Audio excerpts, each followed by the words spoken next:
Bonjour à tous. Merci au Machet de m'accueillir. Si je commence, c'est pour faire un petit peu une présentation de qu'est-ce que le transhumanisme. Donc du coup, je vais commencer par une question toute bête. Est-ce qu'il y a des gens qui viennent ce soir en ne connaissant même pas le mot, qui le découvrent peut-être pour la première fois? Pas beaucoup, c'est déjà pas mal, hein. Pas beaucoup. Alors si vous regardez, dans un dictionnaire, il y a la définition depuis 2017. D'ailleurs, je vais peut-être mettre mon diapo. Clac. En route. Il y a une définition dans nos dictionnaires qui est augmenter l'humain par la technique. Il y a d'autres définitions qui sont aussi présentes dans les médias. Si vous regardez les médias, voilà, tout ce qui est immortalité, robotisation de l'homme, etc. Et ce soir, je vais essayer de vous présenter notre définition qu'on a nous. Alors, je ne sais pas si vous savez, il y a une association française transhumaniste qui s'occupe, qui s'attelle à toutes ces questions qui arrivent autour du transhumanisme en France. Et du coup, nous, on a aussi notre propre définition, et c'est celle que je vais essayer de vous présenter ce soir. Au fur et à mesure, je vais aussi vous présenter ce que je fais, etc., au fil du diapo. Donc déjà, une problématique. Pour moi, la première définition du transhumanisme, elle vient d'une volonté de aller voir plus loin que juste ce que je fais. Par exemple, moi, je suis en sciences. Ça va plus loin que juste avancer pour avancer, juste faire du progrès pour du progrès. C'est se demander à un moment vers où on va, quel sens on veut donner au progrès, à l'évolution. Et vient de là une hypothèse que propose le transhumanisme, donc qui est un hommage d'ailleurs à l'humanisme des Lumières qui remettait déjà plein de valeurs en question. Cette hypothèse, c'est on va se recentrer sur l'humain. Donc d'où le terme humanisme.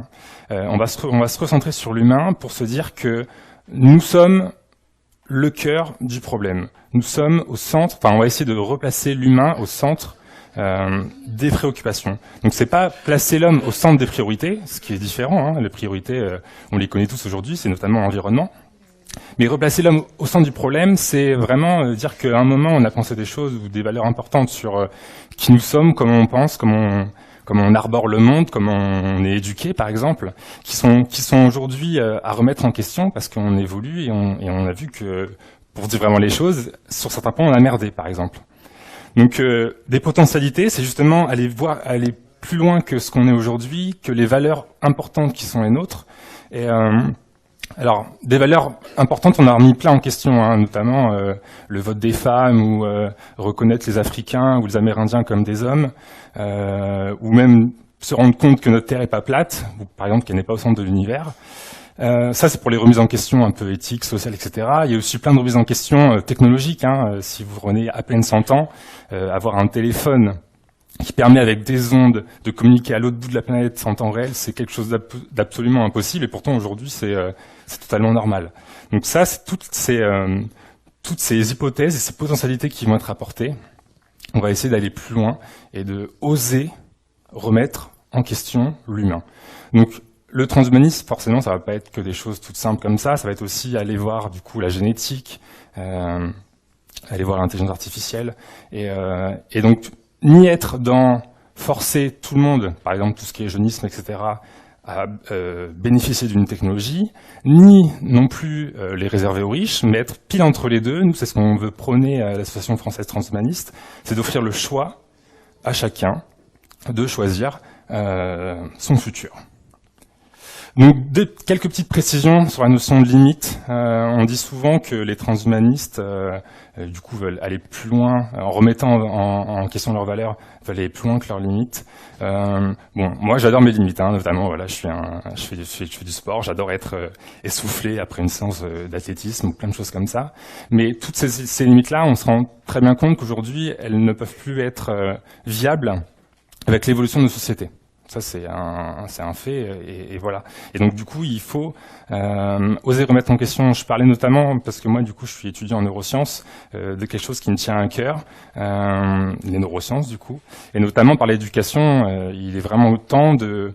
Si on replace, par exemple, pour vous donner un exemple concret, si on replace l'humain au centre des préoccupations, il ne faut pas se dire c'est l'école qui a un problème et qui n'arrive pas à nous former. Il faut plutôt aller voir comment l'humain fonctionne, comment notre cerveau fonctionne, et justement essayer de proposer des nouvelles choses sur comment recentrer l'école, par exemple, par rapport au cerveau, par rapport aux neurosciences, et voilà, proposer des choses. C'est ça, des remises en question, mais qui, je pense, sont vitales aujourd'hui. Et notamment sur la notion de longévité, parce que souvent, transhumaniste égale immortalité, ça on entend très souvent. Nous, à l'Association française transhumaniste, on défend plutôt la mortalité. Donc en fait, on va venir, plutôt que voir les choses objectivement et radicalement allonger l'espérance de vie, on va se dire, on va plutôt prendre notre espérance de vie, qui est par exemple aujourd'hui aux alentours de 80 ans en France, et on va chercher à, sur cette espérance de vie-là donnée, voir les choses plutôt de façon relative. On va pas, par exemple, aujourd'hui on vit environ 60 ans, 50 ans en bonne santé, et après notre état de santé se dégrade, etc., par le vieillissement. Et nous, on va, en fait, sur cette partie-là, on va essayer de pas vivre juste, par exemple, 60 ans en bonne santé, mais plutôt 70, voire 75 ans en bonne santé, sur une vie qui est toujours celle de 80 ans. Donc c'est la différence entre vouloir augmenter l'espérance de vie et contrôler le vieillissement. Donc c'est des choses qui sont assez distinctes. Et pour répondre aussi très rapidement, alors j'ai que 10 minutes, donc je vais très vite sur les sujets, mais n'hésitez pas à me poser des questions après. Est-ce que vous savez quelle est... Enfin, souvent on entend, quand on parle d'immortalité et d'allongement de l'espérance de vie, un argument qui vient tout de suite, qui est celui de la surpopulation. Est-ce que vous savez quel est le pays aujourd'hui où on vit le plus longtemps? Comment? Non. Enfin, oui. Oui, en gros, c'est tous les pays de l'Asie de l'Est où on vit très très longtemps. Et c'est aussi les pays qui, en même temps, ont la plus grosse chute démographique du coup en termes de population. Parce que du coup, on se voit que la surpopulation d'un pays n'est pas du tout liée à cette notion d'immortalité. Et c'est lié à plein d'autres choses qui sont d'ailleurs beaucoup plus éthiques et importantes à travailler, comme par exemple l'éducation des femmes, qui notamment pose problème dans les pays d'Afrique, etc., où elles n'ont pas le recul pour savoir si elles doivent faire 1, 2, 3 ou plusieurs enfants pour juste amener de l'argent dans la famille. Donc c'est vraiment d'autres questions, et nous on essaie d'amener le débat pour présenter toutes ces choses-là. Donc enfin, pour avoir une vision un peu plus personnelle, je suis bon niveau temps, je sais même pas du tout si... ça a l'air d'aller. Niveau temps, pour présenter une vision un peu plus personnelle, on entend souvent que toutes ces technologies vont nous rendre peut-être, notamment avec le bouleversement du travail, l'automatisation, peut-être le revenu universel, on entend que l'homme va être peut-être plus feignant, il va faire moins de choses, et tout va être plus facile autour de lui. Et on nous demande souvent pourquoi, du coup, pourquoi faire tout ça? Et ben moi, je pense que c'est exactement ici que vient cette notion de donner du sens au transhumanisme ou au progrès en général. C'est que plutôt que, certes, peut-être il y a des gens, ils vont pas savoir quoi faire de leur dimanche après-midi pluvieux. Moi, j'adore les dimanches après-midi pluvieux parce que j'ai plein de choses à faire.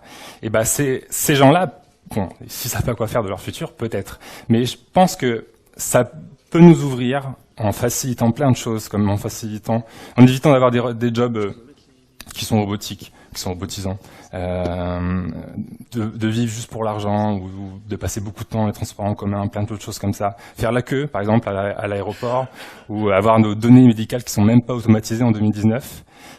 Toutes ces choses-là, si on les améliore, si on les change, je pense que ça nous laissera beaucoup plus de temps pour les vrais projets qu'on peut avoir tous ensemble, parce que je ne vois pas du tout le transhumanisme comme une finalité en tant que telle, mais juste un outil, une façon d'aller vers un autre monde, une évolution de celui-ci.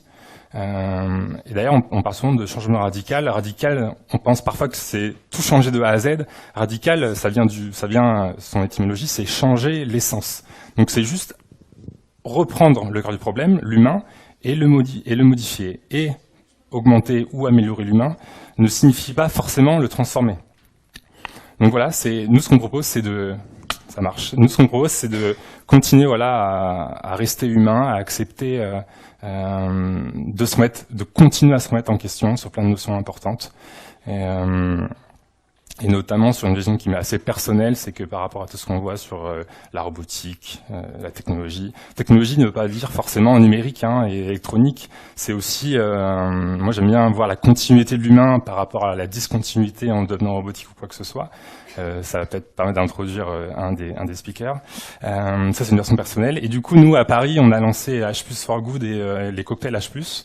Donc c'est des cycles de conférences, de vidéos YouTube, etc. qui sont à Paris, si jamais vous êtes parisien ou que vous voulez venir faire à Paris, pour continuer à parler de la question transhumaniste et amener le débat en France qui n'est pas beaucoup présent. Très rapidement, vu que je suis déjà dépasser le temps, donc je vais faire un petit sourire aux organisateurs. Pour présenter ce que je fais très rapidement, donc moi je suis étudiant en neurosciences à Paris, à Curie. On travaille sur, je ne sais pas si vous avez entendu, c'est ce qu'on appelle les organes sur puce. Les organes sur puce, ça va être reproduire sur... Alors j'en ai pas amené sur moi aujourd'hui parce que je l'oublie toujours sur moi, voilà. Désolé.